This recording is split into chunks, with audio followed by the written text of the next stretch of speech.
If you guys need some shark cards to gear up for the rest of the Cunning Stunts DLC, be sure to check out G2A with the link in the description and use code BOSS for an extra discount. Hey, how's it going, guys? Mr. Boss for the win here, and in today's Grand Theft Auto 5 video, I'm doing another Q&A video where I take your questions from Twitter and Snapchat, and I answer them all in this video. Now, in today's Q&A, we're discussing once again the aftermath of the first update of the Cunning Stunts DLC, what's next for Grand Theft Auto Online, and a whole lot more. Today is going to be an awesome Q&A video. If you want to get involved, all you have to do is go down in the description, follow me on Twitter and Snapchat, use the hashtag AskBoss anytime I'm looking for Q&A questions, which is about once a week. So as I just mentioned, we've got a lot to talk about in today's video, so let's not waste any more time and let's get it started. Our first question today comes from Jacob Mason, who tweets at me, what's next for Grand Theft Auto Online after all of the stunt race creator on August 2nd? Hashtag AskBoss.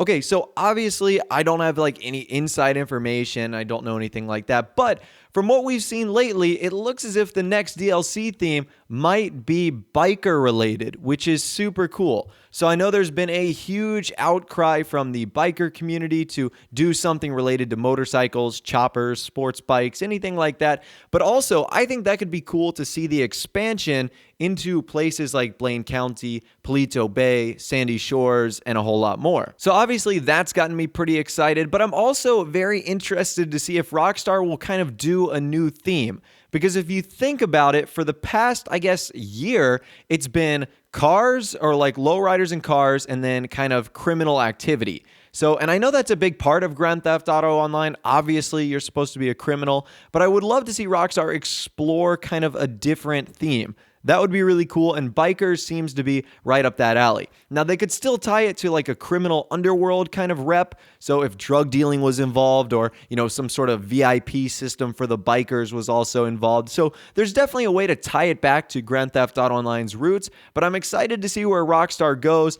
I think I'm hyped for it, and I know it's going to be awesome whatever it is and whatever Rockstar Games brings to the table. All right, and our next question today comes from Aiden, who tweets at me, why do you think the latest set of vehicles we got with Cunning Stunts aren't available to customize at Benny's? Hashtag AskBoss. Aiden, that is a great question, and that has surprised a lot of us. So even more recently, the Drift Tampa sports car, the supercars that were added into the game, all have Benny's-like customization built onto the cars. However, for whatever reason, Rockstar seemed to just skip out on all of those epic customization options and just make them by default, giving us no real personalization to these vehicles. And because of that, there's a lot of customization that seems to be missing, especially with the Drift Tampa, which I've stated in the past is a perfect example and a perfect car to be taken into Benny's. And it's not like we haven't seen vehicles like that go into Benny's shop in the past. Obviously, the Sultan was turned into the Sultan RS race car, and the Banshee was turned into the Banshee 900R race car. So we've seen the race car categories go into Benny's, so you would have think that these vehicles would have been nearly perfect, but instead they were placed into the Los Santos custom shop. Now, I've got two predictions for this. Number one is that Rockstar wanted the focus to be more on the stunt races and then the stunt race creator and less about customizing these vehicles in Benny's. That's kind of my first guess. And number two, I think Rockstar didn't want any negative stigma to be attached to these vehicles because of all the recent lowriders that were added into Benny's. People might have thought, oh, you know, I don't really like that, even though I think it would have been really cool to be able to customize and upgrade all these cars like the previous Benny's race cars that we had. So those are my best two answers as to why Rockstar didn't add them into Benny's. They seem like a perfect fit. For whatever reason, they just weren't added. All right, our next question comes from Kyle, who tweets at me, do you think Rockstar will surprise us in one of the upcoming DLCs with a sixth garage? Hashtag AskBoss. Kyle, you are not alone in wanting a sixth garage. I know there's a lot of us, including myself, that fall into the category of wanting something like this. However, unfortunately, Rockstar has indicated, at least on their newswire, that it doesn't look like that's going to be happening anytime soon. Now, down the line, could there be a sixth garage added into the game? Absolutely. I'm not sure if this could happen on the August 2nd DLC, which is right around the corner, or in another DLC that's maybe a month or 2 or 3 months from now. Who really knows? However, their wording on the newswire has just been really weird. Like, you need to use your second character. I saw that and I was like, what the heck? That's the weirdest response ever. So I think a 6 garage would be amazing. I know so many people would appreciate that. But why Rockstar hasn't given us a clear answer on why we haven't gotten one yet is a little strange. And I'm hoping, like you said, coming up soon, they'll surprise us by adding a 6th property to own in the game. All right, up next, we have a very interesting question from Taco Loco 123, who tweets me, how many DLCs do you think there's left? Hashtag Ask Boss. So this is a really interesting one, and I'm assuming he's talking about DLCs left in the longevity of Grand Theft Auto Online. So I've got a theory, and I've talked to a bunch of other people about this, is that we're going to get consistent Grand Theft Auto Online updates just like we've been getting right now until the next Rockstar Games comes out. So if you think about it, because Rockstar hasn't even announced a new game yet, we're obviously still going to get DLCs till that happen. And then when they announce the new game, if you can see my air quotes, let's just call it the next Red Dead, I still think we'll get updates until that game releases. So at a minimum, if Rockstar were to announce a new game this year, it likely wouldn't release until 2017 or 2018, meaning that we would have consistent Grand Theft Auto Online updates until then. So that's my prediction, 2017, late 2018, 2019, until we will eventually see the slowdown of DLCs. Long story short, because I know it's kind of confusing, we've got plenty of DLCs left in Grand Theft Auto Online. I think Rockstar knows how much money they make from these updates and from the shark cards that they're not going to be stopping anytime soon. I think it would be foolish of them, and I think it's a win-win for everyone because we're going to get some awesome new content into the game. Our next question today comes from William, who tweeted me, why do you think Rockstar's been putting such a high price on most of the new vehicles from the latest updates? Hashtag Ask Boss. So William, I don't know if you missed my video a few days ago, but I talked about the inflation rate in Grand Theft Auto Online and how crazy it's gotten over the past few years from 2014 all the way to 2016. And I think it's two reasons. One, Rockstar with each vehicle is for the most part increasing the performance. So we originally started with the Adder, the Zentorno, the Turismo R.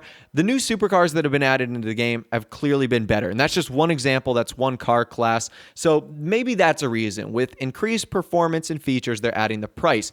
But number two, and let's be honest here, we know that Rockstar is a business. They make games, but they're also a business, and they're in the business of making money.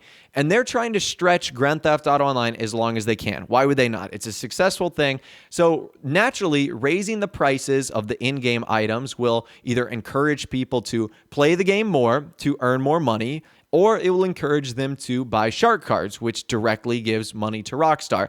And like I said, this video is not going to be about whether shark cards are good or bad. They're clearly an optional feature, but when things become expensive, sometimes people become desperate. And in order to fund the new content, and when it comes out in such rapid succession like it is right now, sometimes there's almost no option other than to get one. So I think that's the reasons right there. Clearly, the items we've been getting in-game are better, have more features, are more exciting. But number two, I think Rockstar also recognizes the opportunity to price them higher to make more money. And at the same time, I can't really blame them because at the end of the day, they are a business trying to make as much money as possible. So I'll try to leave that video that I did in the description from a few days ago. It really goes more in depth on that topic, so I don't want to go on it too much. However, we've got a really interesting question up next from Javier, who tweets at me, do you think Rockstar will ever add a car that is priced over $3 million? Hashtag Ask Boss. Javier, that's a good question, and honestly, I think we're headed in that direction. So with the last two DLCs, we saw the two most expensive supercars, three most expensive supercars, and the Anis RE7B, the Progen Tyrus, and the Grotti X80. So each one of those are like $2 million, $2.7, $2.5 million. So they're very expensive. And even more recently, we saw the most expensive sports car by a mile, which is a joke, the Ocelot Lynx, which again I think is one of the biggest ripoffs of all time for the price of it. So yeah, anything is possible with Rockstar. I mean, they could add a $3 million supercar if they think it's going to be the best in the game, or if it's got unique enough features, or if it's going to be rare enough. So like I said, it's Rockstar. Anything is possible, but with the current way that things have been trending, it's looking more likely than not likely that we will see a $3 million vehicle in Grand Theft Auto Online. It's a great segue into our next question, which comes from Gamer Dude, who tweets at me, do you think Rockstar will add anything more expensive than the Gold, Luxor, Deluxe? Hashtag Ask Boss. So the Gold, Luxor, Deluxe is $10 million. Now, I think that is the biggest joke that has ever been added into Grand Theft Auto Online. It was almost like a slap in the face. They basically took the Luxor, they painted it gold, and they gave you the ability to smoke cigars and drink champagne in the back, or I think go on the internet, one of the two. And they've upcharged you $10 million for that feature, which is ludicrous. So I think it's the biggest ripoff ever. When you consider that that's like $120 of real life money, it's just crazy. So the only thing I could see Rockstar making more expensive than $10 million is actual mansions. I'm not talking about stilt homes. I'm not talking about like wimpy little apartments, like full-on Playboy mansion-sized homes that you could live in Grand Theft Auto Online. I could see those being priced over $10 million, considering the most expensive yacht in the game is like $8 million. So I could easily see them being $10, $12, $14 million. So yeah, that would all depend on a new DLC. It would all depend on new content. But as far as currently things we have in the game, like cars and whatnot, not a chance. I don't think anything reaches $10 million. I think Rockstar learned their mistake from pricing it so expensive, which is why you see them doing so many discounts on them, because every time there's a chance to do a discount on those vehicles, they do. I think they know they messed up because it's one of the most overpriced things ever. Okay, moving on. Our next question comes from Nicholas Flynn, who tweets me, do you think there's still hope for a single-player DLC? Hashtag AskBoss. Wow, we have not gotten a question about the single-player DLC in a long time. Now, Nicholas, I'm going to be very honest with you. I think that when Leslie Benzies left Rockstar or was kicked out of Rockstar Games, the dreams of a single-player DLC died. I think the single-player DLC was going to happen. Leslie Benzies left, and with it, the new regime at Rockstar started focusing all their attention on Grand Theft Auto Online. Now, that's been positive for Grand Theft Auto Online content. We've seen some amazing DLCs, but for fans of single player and the expansions from GTA 4 like those, it's been kind of a negative. So I still have hope because I don't think Rockstar will just not do a single player DLC. There's so much opportunity there. I think they're going to wait for Grand Theft Auto Online to die down and then release the single-player DLC as kind of a one last-ditch effort to not only get people to come back to the game, but to also pay like the $20 or $30 it would likely be for the update. That's my prediction. Rockstar lets the game go, or whether like there's a new game announced, and then in a last-ditch effort, they kind of salvage it with a single-player expansion. That's my theory, and honestly, if it comes down to that, I'd be a little disappointed, but at the same rate, I'd be hyped to continue the epic single-player expansion. All right, our next question today comes from GamerZ, who tweets to me, why won't Rockstar open up every interior building in online in story mode? I see no harmful problem for that feature. Hashtag AskBoss. I've asked this question a lot too. We've done open interior streams. There's a lot of epic interior buildings in the game that I think Rockstar need to allow in Grand Theft Auto Online, like the Life Invader building, all the open clubs and whatnot, like Bahama Mamas and Tequila La and the split sides. How cool would it be to just go in there in Grand Theft Auto Online and hang out? I'm not sure what Rockstar's problem is with that, but really since day one, they've never been a fan of opening up those interior buildings in-game, so I don't think we're ever going to be seeing them anytime soon. I'm pretty sure it would have already been a feature by now if they were going to be doing that. And our final question today comes from Shelby, who tweets at me, do you think we'll ever see the Duke O'Death come into Grand Theft Auto Online in a future update? Hashtag AskBoss. So you asked me this question, obviously, and I saw some people discussing on a forum, why is it the Duke O'Death a problem? Because we've obviously got other armored vehicles like it, the Kuruma, the Insurgent, the XLS, but I think it's an issue with Rockstar wanting to keep the exclusive content exclusive to some players. However, that's kind of changed recently with the stock cars in online, which they've made available to everyone.